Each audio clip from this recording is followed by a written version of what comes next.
there's so little referral traffic happening right now from these answer engines, the LLMs. My personal opinion is you should do things on the site to try to maximize it, but don't chase it like a shiny object, because it's very shiny object oriented, in my opinion. Everyone's talking about it, but I haven't seen a lot of results. But we have been getting pretty good results for our clients on all of the generative AI. The thing that I've noticed most about the results that we've been getting, they're not as high as, say, Google or Bing. Actually, it's probably a little bit more than Bing, but is that they tend to convert better than just general organic traffic, which I find really interesting. So it's not just the traffic that you're getting, it's also more pre-qualified traffic, people who've probably been doing some research about the topic and then coming to your site. The percentage-wise, they're more likely to convert than general organic traffic. But that doesn't mean that the efforts that we put in for top of funnel wasn't impacting the information that the Gen AI services were giving. Like, we could have been the source for the information of the top of funnel. But by the time they went down to bottom of funnel, they were like, okay, well, now show me who gives me these services and or products. Yeah, I agree. Top of the funnel, it sounds good in theory, but, it can bring traffic that isn't even really relevant or in buying mode for the tool or service or product or whatever it is. It's just an information or article that lives on the website. Welcome to another episode of SEO on Air. We have two great guests with us today. We have Cari Bacon and Evan Weber. Evan was the founder of Experience Advertising and creator of AffiliateFinders.com. Evan blends hands-on performance marketing with affiliate growth and CRO, driving results for brands across channels. Does that sound about right, Evan? That's about right. And Cari, head of search at Fidelitas. Did I say that correctly? Fidelitas, yeah. Fidelitas, okay. Cari connects SEO, paid search, and AI-driven search strategies to help brands win in today's search everywhere world. And we're hoping to dive a little bit deeper into that today as well. So thank you both for being here. One thing that I do like to give you a chance to do is just give us the intro. I'm giving you a brief intro. It's kind of fun to hear from you, though, and tell us, give me 2 minutes about what you do, your experience, and why you're on the podcast, just to give a short clip as to who you guys are at a more personal note. I've been doing SEO and digital marketing for almost 20 years now. So I started as a gossip blogger of all things, and that led me into doing work for agencies and individual companies. And I focus mostly on SEO and paid search, but I love being able to see how everything integrates into what it is that we're trying to do for all of our clients. With content background, we'll have to dive deeper into that with you. Evan, go ahead. Yeah, thanks for having me. My name's Evan Weber. I've been in digital advertising and online marketing for over 20 years. I started out as a eBay seller, and I had a free auction site that I had built in the late 90s. Then I went and joined a startup that was a friend of mine from college. We did that from 2001 to 2007. And, we made that, turned that into a successful startup. So when I left there, for reasons I won't bore you with right now, I started an agency called Experience Advertising. Started out in the affiliate management space, managing affiliate programs, growing affiliate programs for companies because I knew they needed that. That was a pain point, and I had passion for it. But over the years, I've added all different ad platform management services. So I'm an expert on all the major ad platforms, Google Ads, Meta, TikTok, LinkedIn. I'm an expert in both B2C and B2B digital advertising. So I get on the platforms and manage it myself. I have a team that does various things, but I actually do all the ad platform management for my clients. And I also consult with them. I work on their conversion optimization, their entire customer cycle marketing.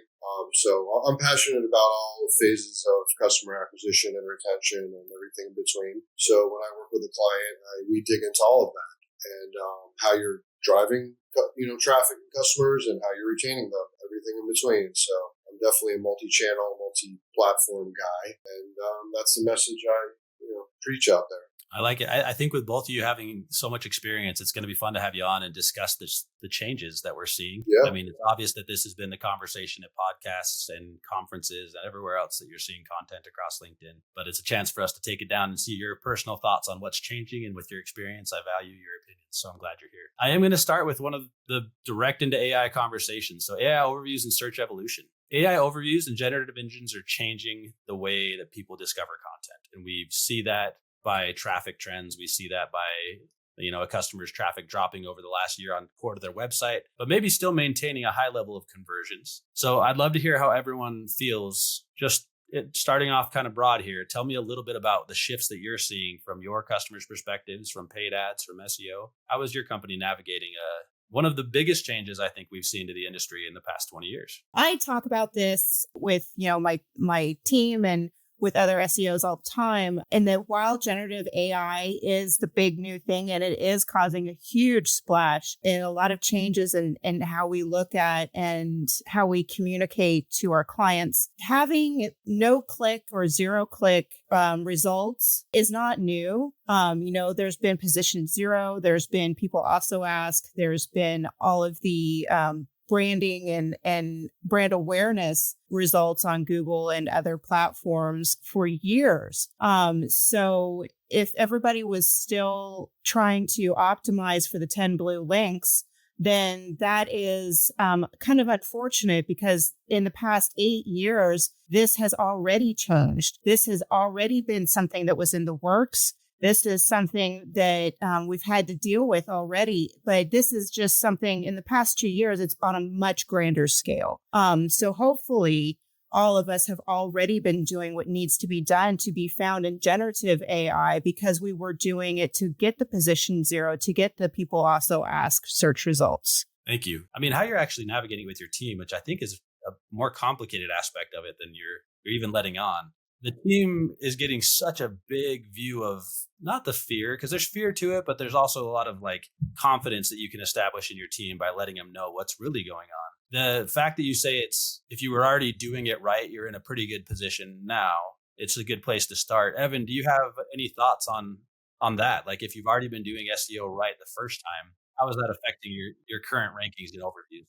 Yeah, I agree. If you've been adhering to good SEO principles, up until this point, then you should be surfacing in the LLMs. Maybe, possibly. They're going to try to recommend the best thing they can. So it just depends how you are jockeying. You've jockeyed your company into that conversation or not. We don't really know. I do recommend to my clients the principles for coming up in the ChatGPTs of the world, and how to restructure their website content for a better chance of that occurring. I'm not convinced that there's a lot companies can do to surface themselves in the LLMs. We don't really know what this is going to turn into. It could all, that could all go away tomorrow, and they just have enough content in their own database. They don't even need to reference your website. I don't think that's going to, take priority or anything. I think they'll still pass traffic on through to other websites, to publishers and websites, and good suggestions that, they're having for users. And as they add things like e-commerce into the chats and ability to check out in the chat, which is already here, it's already here, it's already in the works through Shopify and through Etsy and Walmart, I think there will be more revenue produced through the LLMs than what is currently the case, certainly. How much? I don't know. I think it's totally unknown right now. I think it'll be another channel to optimize for, to get revenue out of for companies and brands. But we don't really know how much it will produce and for whom it will produce. Okay, that actually opens up a few questions that I'm going to probably shift the podcast questions a bit because of the way the conversation's going here. One of the things that we are constantly asking on the podcast is to understand how your company might be tracking AI overview data and whether or not you think it's credible with your customer. Realistically, that data is there, but there's not necessarily super attached to a specific keyword or a specific customer persona that you're really going after. So how valuable is that data to your company, and how are you able to communicate that to your customer when they're aware of AI and they're looking for results? I can comment. I follow it through, Google Analytics, GA4. They show you the ChatGPT traffic referrals. I don't know if it's a big fan or believer what the right word would be in, like tools like Ahrefs, them actually tracking all the mentions and stuff. I don't know how reliable that is. There's so little referral traffic happening right now from these answer engines, the LLMs. My personal opinion is you should do things on the site to try to maximize it, but don't chase it like a shiny object, because it's very shiny object oriented, in my opinion. Everyone's talking about it, but I haven't seen a lot of results published. I've seen some research on what techniques tend to work, and that's what I, represent to my clients. You need to do these things on your website: chunked content, schema, FAQs, answering quite a lot of questions. But we don't even know if that necessarily will help a company surface more in the LLMs. I mean, it sounds like it would, but I haven't seen a lot of actual data that says, we did this and we got, this much uplift. I haven't seen much of that floating around, so I'm still dubious as to me, it's just another channel that, you need to optimize for. You need to try to maximize, but you have to maximize all the other traffic channels and make them work and grow them. And there's nothing over here that's going to save you or, replace any other channel, in my opinion. So, Cari, before you jump in here, I want to ask a question too to make sure. Evan, what's your typical company that you work with? Are they local? Are they national? Are they e-commerce? They're all of those things. I have clients that are e-commerce, lead generation, SaaS softwares, local companies. I run the gamut, to be honest. Okay. Cari, go ahead. Give us your thoughts. I'm curious to see if there's any contrast or if you're in alignment. No, I just find it really interesting hearing, Evan talk about whether or not we actually trust some of the tools too. When it comes to things like SEMrush, Ahrefs, for years, it's been one of those things. It's like, well, is this actually right? And where are they getting the rankings from? Especially with Google getting rid of the P100 recently. It's like, well, is anything that we're really looking at correct? But I've been thinking that for a couple of years now, because it also depends on search history. It depends on your location. It's no longer just across the board. Yes, this is what you're ranking for. So we always have to take that into consideration. Tracking AI generative rankings also is, look, well, which one? Are you on Perplexity? Are you on ChatGPT? Are you in Claude? All of them are completely different, but we have been getting pretty good results for our clients on all of the generative AI. The thing that I've noticed most about the results that we've been getting, they're not as high as, say, Google or Bing. Actually, it's probably a little bit more than Bing. But is that they tend to convert better than just general organic traffic, which I find really interesting. So it's not just the traffic that you're getting. It's also more pre-qualified traffic, people who've probably been doing some research about the topic and then coming to your site. So it's not just someone who's still learning about whatever it is that you're doing, whether it's, security guards, sunscreen, eating healthy, something like that. They've been doing the research already. And so you're not having to teach them about what it is that you're doing. We had a guest on that discussed that when he started marketing, he got a lot of inspiration from HubSpot. And HubSpot wanted him to go top of funnel with everything and create this whole library that every one of their customers could just funnel down into. AI seems to be attacking the very bottom of the funnel. Is that what you're seeing, right? Like people are closer to the buying intent when they actually get to your website because they've already navigated content across the whole internet using AI systems and are just now asking the question if you're the right product for the problem they're trying to solve for. Is that accurate how you guys are seeing it? That's kind of what I'm seeing. They're the percentage wise, they're more likely to convert than general organic traffic. But that doesn't mean that the efforts that we put in for top of funnel wasn't impacting the information that the Gen AI services were giving. Like we could have been the source for the information of the top of funnel. But by the time they went down to bottom of funnel, they were like, okay, well, now show me who gives me these services and or products. So I'm always developing content across the board. I always want to do top of funnel. I always want to do middle, and then of course optimize like my product pages, my service pages, my lead gen pages. So to just do top of funnel is leaving out your product pages, your lead pages. But I think that having all of that information available, not just to AI, let's remember that while AI is one of the customers that we are now writing for, when it comes down to it, it's the people we're writing for and what they're looking for. And we always have to keep that in mind. So, yeah, I agree. Top of the funnel, it sounds good in theory, but a lot of, can bring traffic that isn't even really relevant or in buying mode for the tool or service or product or whatever it is. It's just an information or article that lives on the website. I've seen conflicting info on, whether the LLM referrals will convert higher.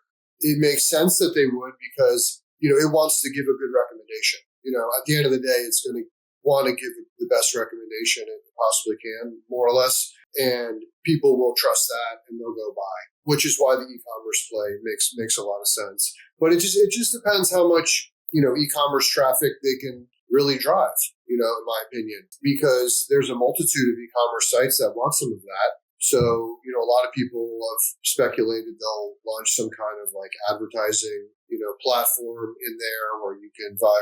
But that, in my opinion, that sort of would ruin the experience. Or maybe they'll do it just for free users. I don't know. But I personally think injecting advertising into the answer engines would ruin the experience over what it is now. But that's my opinion.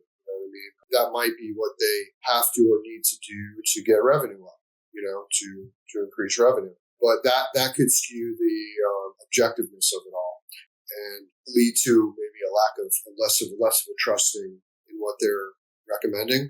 But I don't know. People will click on anything. They'll buy from any type of recommendation. So we don't really know. It's to be seen how much you can actually revenue and you can actually get out of these LLMs, for lack of So that tracking is a complicated part of the marketing world we're navigating now. There's a lot of organic traffic that comes from someone maybe finding their way all the way through overviews and then figuring out that your brand is the brand they want to be searching and maybe finding you that way. Have either of you found, I'd call it a temporary solution because it's going to change so quickly, but how are you trying to go about communicating those results to your customer, knowing that these are very quickly changing how people are landing on your customers' websites?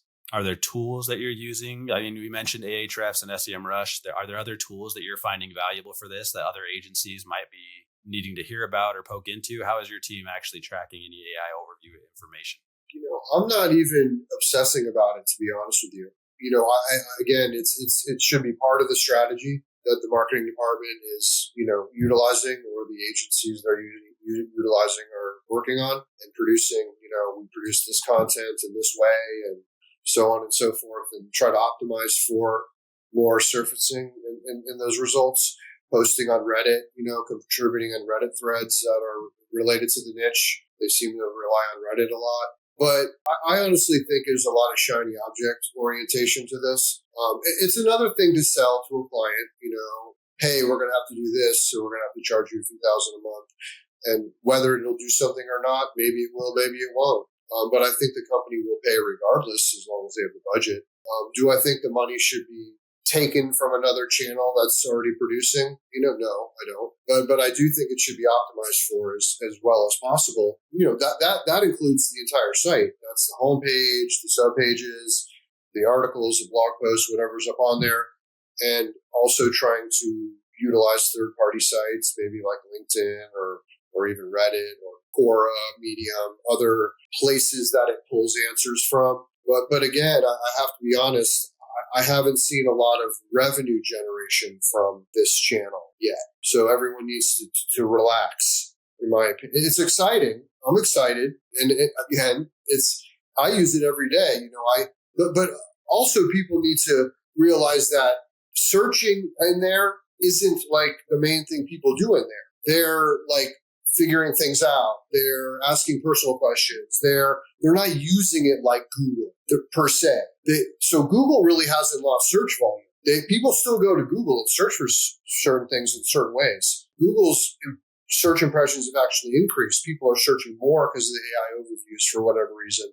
And they're not really there's no exodus going towards ChatGPT or, that's been an overblown, thing in my opinion, that hypey thing that isn't really accurate that I've been railing against for the last few years. But until I see some info, some data that, points to otherwise, then I'll go with it, But again, you do have to do things that are smart and that there is a little bit of research behind that is going to help the site get more traffic from those channels, from that channel.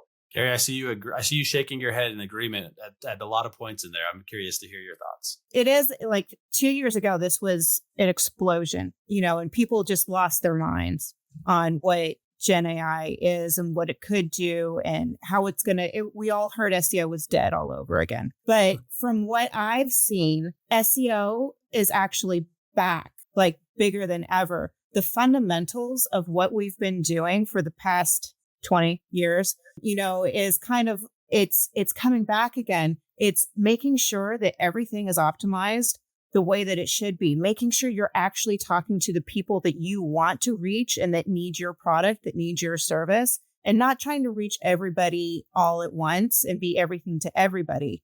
You need to know this has been a great time to remind people that you have a service that you're offering to a certain group of people and to make sure that your site is healthy and optimized and you have all of the information that you need. Your schema is up to date, but then I've been saying that for years. And then making sure that every other channel that you're on is also optimized because everybody isn't just on Google. Everybody isn't just on ChatGPT. We've got, I hate to say the kids on social media, on Instagram, on TikTok, they're using that as a search engine, just like I used to use Pinterest as a search engine, which is also another place that we should be optimized as well.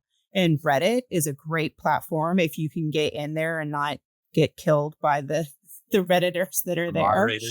Oh my goodness. Talk about playing with fire. Oh, saying one wrong thing and then you just get targeted like crazy. And I was like, all I said is I like the color blue. I'm so sorry. But these are all, it's making sure that you're optimized everywhere that you want to be and everywhere that your clients are going to be. And so it's not just optimizing your site anymore. And it hasn't been that way for, I'd say, at least 10, 15 years. So if you've only been optimizing your site, which is fantastic, it needs to be done. It needs to have the content. It needs to have everything on there. But if you're only optimizing your site and you're not anywhere else, you're already behind. I think that moves into the conversation of brand, right? Brand, I felt like has had it's been stronger than it has been in ever. I think more often now the conversation of search everywhere is how visible is your brand? Evan, like you mentioned, maybe not wanting to jump too quickly on it, to adopt it too quickly, but then there's companies that would argue that being late to the game, like maybe being late on TikTok when others monetized it so well for so long because they adopted it early. There's a conversation, and I'll bring up another guest's comments. He was working with a garage door company, and they were getting tons of organic traffic on simply reprogramming your garage door remote. And that traffic just completely dropped off due to AI overviews because people are now searching for that somewhere else rather than on Google. And that company was concerned when they saw the organic traffic drop. That not all of it wasn't necessarily converting traffic to them, but there's a conversation now that they're seeing that people are searching different. And the place that they want to be to get those results is in AI overview. So now the conversation, like you guys have both touched on, actually, it's still traditional SEO in creating really good content and understanding your user and then trying to find a way to funnel it back to your company is now getting a little more complicated because you're not in control of that landing page and they're not on your website anymore. So I think that's the complexity that we're dealing with today is understanding how to utilize that traffic. The other concern that I want to open up to both of you, and this is more like a question that I'm curious about your opinions on. There's less real estate right now, I think, on there's not a top 10 when you get to an AI overview. There's usually a few options. And now there's a question of how much real estate is there available. And Evan, just maybe interesting to hear your perspective on this, knowing that you're maybe not as aggressively going after AI overview results. But now there's limited space there, and it seems like customers should be quick to try to claim that space. I know you say most of your traditional marketing is in place with standard SEO. What percentage do you think you're actually starting to use to move towards AI results? Do you feel like you've transitioned any of your traditional SEO budget towards AI overview results? Or have you kept again, the current site content should be reoptimized to, possibly surface in those results. But, what a lot of people don't realize is that they don't show the AI overviews for all searches. It only shows for a fraction of the searches. I think it's like 18% of searches will even see. Now, when you talk about sites losing traffic because of the AI overviews that they had previously, their previous organic, it used to be sort of the strategy to have, a lot of pages, a lot of blog posts, articles, stuff like that. And that's really sort of out, in my opinion, because even if a site lost, like HubSpot lost a lot of their organic traffic, but those articles weren't CRM related. They are like SEO related. I would see articles that on HubSpot's blog that would get traffic and rank well because their site ranked well and had a lot of, weight behind it, SEO weight. And they were like what I would consider not expert articles. They're articles that are somewhat expert, but they're not really expert articles. Yet they're ranking number one in Google Organic because HubSpot has so much, link juice. So I don't know that it's that bad that sites are losing organic traffic if the traffic was just an article on the blog or whatever and wasn't really a person in purchasing, mode anyway. So they're losing traffic. Yes, they're losing traffic technically, but if those articles were producing a lot of revenue, then okay, then maybe you can freak out a little bit. But if it's just traffic they're losing, then there's no need to really. But of course, companies look at those, look at Google Analytics and see their traffic going down over time, and they start, oh my God, As far as the branding thing, yeah, I think branding has. I'm a performance marketing guy, I have a saying, branding is an indirect benefit of effective digital advertising.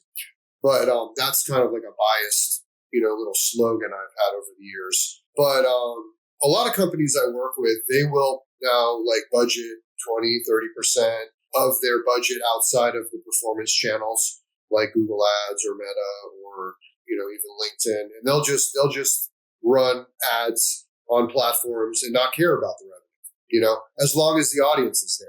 Like even LinkedIn, they don't care how many conversions it comes in, as long as they're reaching their ICPs, their target audiences with the message, the branding. So that's something I've noticed is they're caring less about measuring everything. And also measuring everything is difficult in this day and age. Even the whole measurement factor has gotten worse over the years and now is pretty bad, worse than ever. I'm gonna come back into that question as well, because I do think that's a huge part of this. Well, what I see a lot of, and what I've been sort of espousing on LinkedIn is that you need a lot of third parties talking about your company. A lot of the companies that grow, and this is where sort of like influencers come in the e-commerce space. They have a multitude of third parties, whether it's through TikTok Shop or just Instagram and TikTok, talking about their company. Check out this product; it's great. Companies will put budget there and not really care, directly measure the revenue, but they know they have a lot of third parties talking about them, and that's going to create a brand halo, and traffic over time to their Amazon store and their e-commerce store and their TikTok shop if they have one. But also with B2B, you can never have enough LinkedIn people posting about your company, just posting about hey, have you heard of this software? Have you heard of Ahrefs? Have you heard of blah, blah, blah? That's the kind of brand mentioning that can really drive revenue, but it's just incredibly hard to measure a thing like that. So I think gone are the days of we need to measure everything.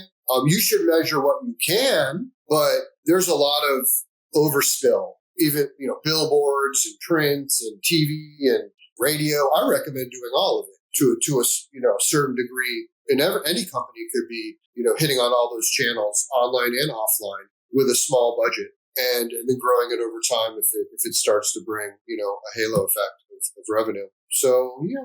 Cari, do you have some thoughts on brand and tracking and anything that we just heard from Evan? I always have tried to get our clients to figure out who they are first. Like, who are you and why are you important? What differentiates you from your competitors? And it's almost as difficult of a question as who is your clientele when it comes to a lot of clients. Sometimes people haven't even asked them that question yet. So, which I've I think sat of with a lot of specific examples. We all have them. We all seen them, right? yeah, it's like, well, who is your client? And they're like, everybody. I want everybody to buy my thing. And I'm like, well, I want everybody to buy your thing too. I'm like, I was just on your website and I have no idea what you sell still. Like, yeah, tell me I more. actually sat down with a client and was like, I have read every single piece of information that's on your website, and I have no idea what it is that you do. And I am trying to get other people to go to your website and buy your service. And they're like, what do you mean? I'm like, nothing that you've told me and our one-on-ones is on the website. So, and this was a big company that had been around for decades. And I was still like, I don't know what it is that you do by looking at your website. And they're just like, oh, we thought people would just know. And I'm like, how? How would they just know? But they thought because they had been around for so long that, well, people just know us. I'm like, you're not Coca-Cola. And even Coca-Cola explains who they are. So let's go ahead and explain to people who we are, but let's differentiate ourselves from everybody else that's in the field. It's people. You always want to have people understand who it is that you are, because otherwise Google is going to tell people who you are, and it's probably going to be wrong. I'm thinking a lot about like the LinkedIn marketplace LinkedIn homepage as I see it now. There's a lot of job searching. And I think of how many great employees there probably are that know they're great and assume that everybody else knows they're great too, but haven't quite communicated that to them. I'm amazing. Yeah, I'm amazing. Can't you tell that I'm amazing? Because I haven't told you I'm amazing. But it's the same idea. You're right. It's the same idea. And, branding is a big deal now. It's always been a big deal. It's always been a big deal to get people to figure out who you are. I've often said that if you don't tell Google who you are, then Google will make it up. But you want to take control of that conversation. And that's still the case now with Google, with LinkedIn, with TikTok, with Pinterest, with organic search. You need to form the conversation. You need to be consistent on every platform. And that way, when people see any information that may be about you in your field, they automatically associate that, the terminology, things are explained with you, with your product, with your service. Be consistent, be clear, be dedicated to what it is that you're doing, and do all those things on all of the platforms. And I think that you will see a lift on all of the different platforms, not just one or the other, because people will start seeing you consistently everywhere that they go if they're searching and they're talking about the same things on the different platforms. Their touch points before someone buys or signs up for your service is huge. There's like 20 something touch points just for e-commerce, and there's over 40 when it comes to travel. I mean, you have to be consistent and have everything available to people on all of the platforms, and making sure that you are telling the same story everywhere, so that your future customers are not confused and that they identify you even if your name isn't mentioned, because of the way that things are discussed and the products that are discussed. They will automatically go, oh, I knew a company like that because I already researched some of them. I wonder if that's who they're talking about as well. So a small plug here before I ask a question. Stan Ventures has been in backlinking for 15 years. The transition into like brand mentions has been a pretty important part over the last few months of like knowing that companies need to make sure that their brand and their really unique selling propositions, like that people actually know what they do. I think your question to your customer is so important about like, what do you do? Like, can you really tell me what you do and who's going to benefit from it? Because when we talk about building these brand mentions on other websites, it's no longer a simple guest blog post where you're writing about the industry and tying it back to it. Although I still think there's a very strong place for backlinks, I think there's an even stronger place for brand mentions that are actually communicating what your customer does more broadly across the internet, whether Evan, like you mentioned, it's Reddit or Quora or some of the other places from a social place, like from a social standpoint. But now you're talking about producing brand mentions across the internet. PR comes into play, but PR is not really always a play for everyone due to the inconsistency on posting or the cost, the barrier to entry. Are there, besides the few that we've mentioned, so let's say PR, Reddit, Quora, how else are you navigating expanding your customer's brand across the internet that we haven't already discussed today? Because I do think that's a really interesting part of what's changing in SEO. I'm a big proponent of retargeting ads. So you can touch them on every platform with retargeting ads. As long as they hit the website or you have them in a database, you should be following them around on every platform that they could possibly go to, including the web and apps.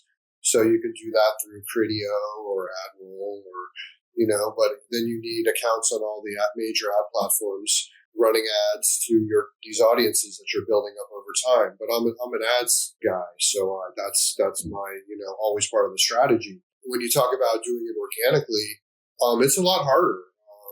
If you want to do it like on TikTok or Instagram, you need to seed the product. You need to send out the product.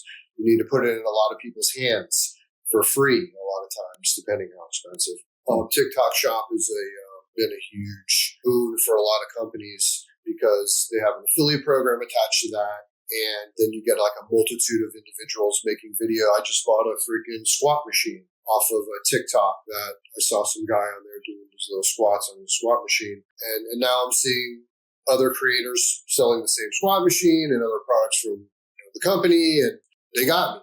But so that's been a huge phenomenon that not a lot of people talk about, is leveraging TikTok Shop to sell products. And sometimes they don't buy through TikTok Shop. They'll run over to Amazon and buy it there if they're more comfortable. Depends on the price and comfort level. Sometimes they'll go to the website, but a lot of the web traffic doesn't go to the website from that that strategy, that channel. So branding could be a billboard. Branding could be a radio, TV. I do TV for some of my clients, Roku advertising.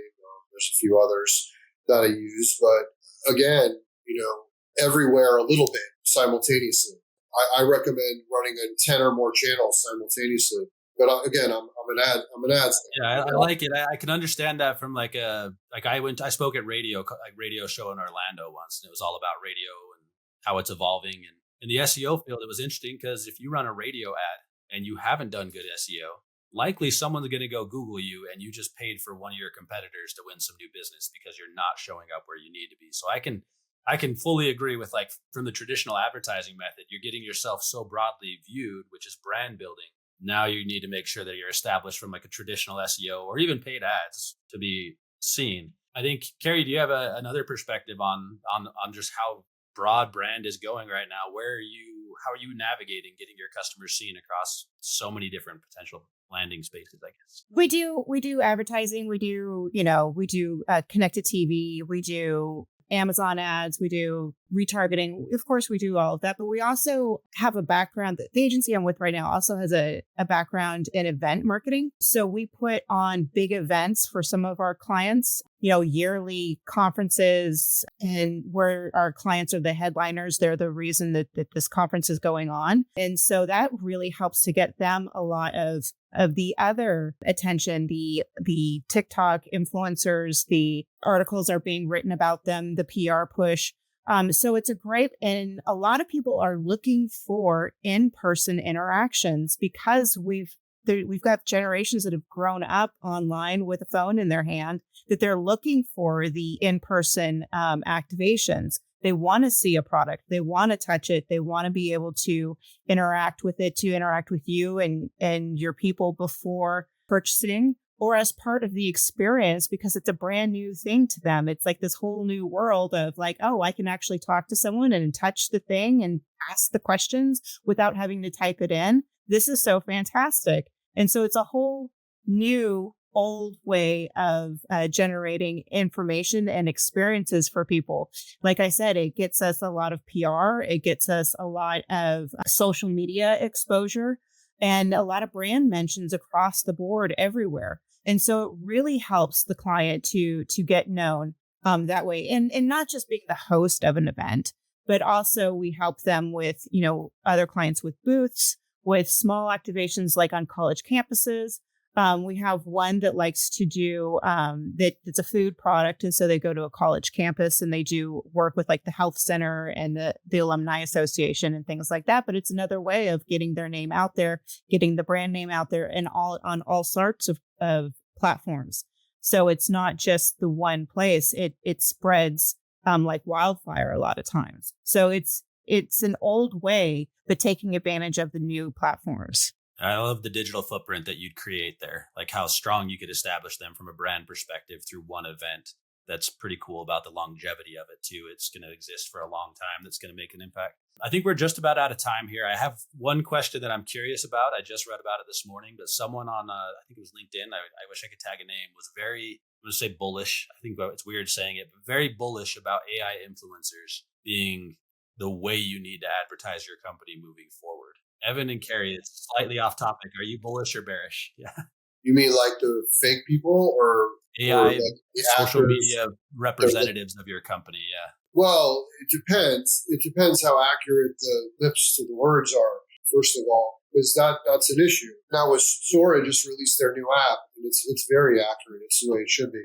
And I've been using Sora ads. I started using them already as of the last couple of weeks. I crank out the videos in the Sora app for my clients and my own stuff, and I put them in the ad campaigns. Amazing, low click-through, high click-through rate, low cost per click average, more traffic for the money. So very bullish on the AI video front.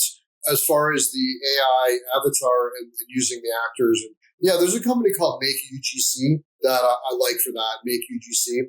So, but again, it depends how close the lips and the words match up. Sometimes it doesn't matter because they're kind of set back in the scene and you don't really like perceive it. I perceive it because, I'm a marketer. Marketing so eye. I'm like looking, for that. So where I see it lining up very closely, I'm more bullish, more excited about using it. Where it's less than buy, But I am really bullish on AI video for advertising, for like online advertising, like Sora, the new Sora app. I'm already having good success with that. So I tagged those both. I'm gonna have to check out both of those softwares because it's not something I've dived into myself. Cari, what's your thoughts on AI content creation, AI influencers, AI video? Coming from a content creator background, it kind of makes me cry because real people are going to be losing out. But that's just because I know so many people who are in the industry and who are the real people who have been doing the real work. But from an agency point of view, from looking at small businesses, from their point of view, I find it fascinating. I think it's great, ? It's tough to say it when you know how many people might be impacted by it. Yeah.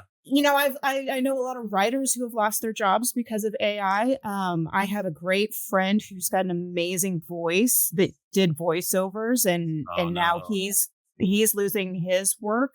He's got one of the best voices I've ever heard. And unfortunately, AI voice is now taking a lot of his jobs. But from a money in, ROAS, point of view, this money in, money out, if the product is good and if it gives you the look you want, the feel you want, I say do it. I love the optimism there. There's so much opportunity for so many small companies to benefit from it. That there is a lot.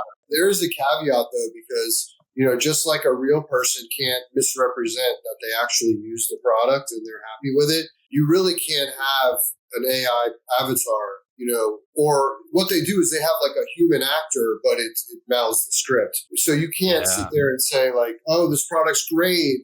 Been using it for a month and blah, blah, blah.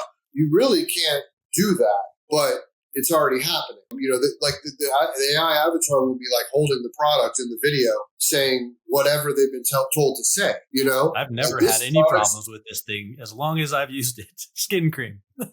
Right, exactly. But technically you can't misrepresent that you actually used the product when you didn't. So I think that a reckoning there is right around the corner.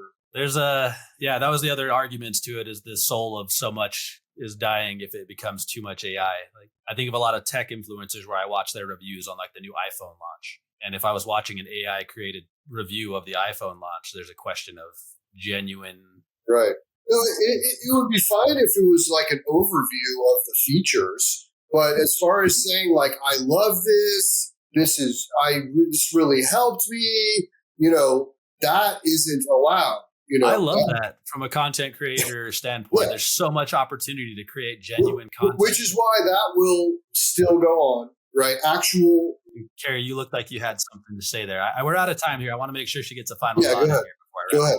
Well, I was going to say that this isn't anything new. Adobe has been offering this for voiceover podcast commercials. Like you give it the script, it'll take your voice and it'll create the whole commercial for you in your voice already. So the idea of maybe I could use some of this video AI and use my own face and my own voice, if that would be a possibility, I think that might be another benefit to this. It's no different than like a Instagram filter at that point, right? You're just kind of... Right.